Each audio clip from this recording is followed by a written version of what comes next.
Lawyers of Reddit, what is the biggest "well you didn't tell me that" moment you've had in your career? Recently had a client's fact witness, an employee of the client, reveal at his deposition that he had signed an agreement which pays him a substantial bonus if the client wins the lawsuit. Our jaws dropped. How can you possibly give believable factual testimony at trial if you stand to earn a windfall if one side prevails? Ugh.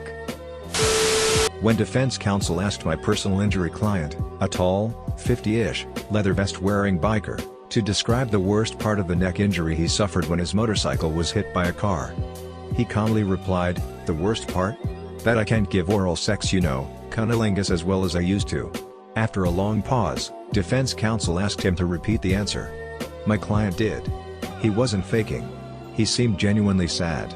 It was the first time I'd heard about that from him. It was heartfelt, unusual, and interesting, on a number of levels. I had a client who claimed she was discriminated against by her employer due to disabilities she sustained after a car crash. She said her disabilities were so bad she couldn't drive or sit at her desk for any amount of time, and her company refused to accommodate her by letting her work remotely. Needless to say, it was embarrassing when opposing counsel told me my client played in a full-contact lingerie football league and had telecast videos of her on YouTube playing, running, getting tackled, and dancing in the end zone on the very day her doctor, who lost his license, gave her a note saying she was bedbound. I showed her the footage and she continued to lie despite having a fucking stat sheet for receiving yards when she was supposedly in the hospital. Never been angrier at a client. I represented a client who was suing for jaw and mouth related injuries. I retained her regular dentist to act as her expert witness. 2 days before our impending trial, my client casually mentions that she will be arriving at the courthouse with her dentist because they had become romantically involved and lived together for the past year. She had more than a year at her disposal to tell me this little bit of wonderful news. And so I immediately became more agreeable to a last-minute pre-trial settlement. Had a client tell me that they had just signed a bunch of claim releases that ultimately tanked their case. After I had explicitly told them to let me look at all documents prior to signing since I had seen something similar that they had signed almost a year back. They'd signed one of these while we were gathering documents and about to take a deposition, and when I saw my client's signature on it, I just facepalmed because his signature ended up waiving away any rights they'd had to payment. Ugh. Obligatory, not a lawyer, but I watched this unfold as the foreperson of a jury. Defendant decided to be his own lawyer. Accused of pulling over and switching drivers in a car while being pursued by police for driving without a license while on probation for DUI, officer pursuing was the same officer who arrested him for the original DUI. Playing Perry Mason, defendant put his buddy on the stand and asked point blank, who was driving the car that day. Buddy replied, "You mean before or after we switched drivers?" It was all we could do to keep a straight face. A client in a hearing for domestic violence forgot to tell me that maybe, just maybe, she had buried a knife in her husband's hand, and that she had also forgotten that she used to threaten him in front of her neighbors, her family, colleagues and pets. It was a cool and crooked audience trying to defend the shamefully indefensible. Public defender, doing a felony assault case with a twist, victim claimed that the very unique assault incident happened twice, identically, 2 days in a row. So imagine she claimed he threatened her with an icicle and she called her sister and the sister told her to eat a fruit snack or whatever, but 2 days in a row. During direct she was adamant that things happen this way twice. Yes, it sounds crazy, yes, but it happened. Yes, she was so scared and he assaulted her, etc. She sounds pretty believable and I'm starting to get worried. Cross-examination, I start asking questions to set her up for an impeachment. Finally I ask, "Victim name here, are we supposed to believe that these unbelievable made-up sounding things happened to you not once but twice?" Then she quietly says yes and I push yes. What? Yes, I made it up. This admission put me in such a shock I didn't even know what to say. I asked a few more questions and sat down, and the DA futilely attempted to redirect the question as if I had intimidated her. Client walked on the felonies but went down on a misdemeanor time served assault even after all of this. But I never again had a victim admit they were making things up on stand. The most common is that they don't have prior arrests or convictions. That usually ends when you hand them an inch-thick catalog of their activities since their 18th birthday. The post-violation phone calls are fun. Someone will violate their bond or a protective order before trial, they will get caught, they will then call and attempt to explain that everyone was lying. One guy showed up for a status on probation date, something that only happens with people who have a habit of getting violated, and he reeked of weed. I informed him he was going to be dropping that morning. He stated that he would drop clean. I said fuck it. Probation took him down. He was back and in cuffs in 15 minutes. He had tried to poke a hole in a condom filled with clean piss to beat the drop. The probation officer was looking in a mirror at this guy's meat as he pulled the piss condom out of his boxers and tried to create a stream with a needle. His pants were covered in someone else's piss because that's how stabbing condoms works. Not me, but I just read about the recent disbarment of one of my law school classmates. Apparently he told his client that they won the case. They did not win the case. In fact, the case was languishing from inaction on the part of the lawyer. He then created fake documents saying they won the case. Forged the judge's signature on the fake documents. Then had the audacity to bill the client for the time it took to win the case. Imagine the surprise of the client when another lawyer at the firm called her up and said, "Remember how you paid your lawyer for a bunch of legal work and he said you won your case?" Yeah, none of that happened. So yeah, he got disbarred. Weird that it happened to somebody I know. Standing outside of the courtroom, first on the docket.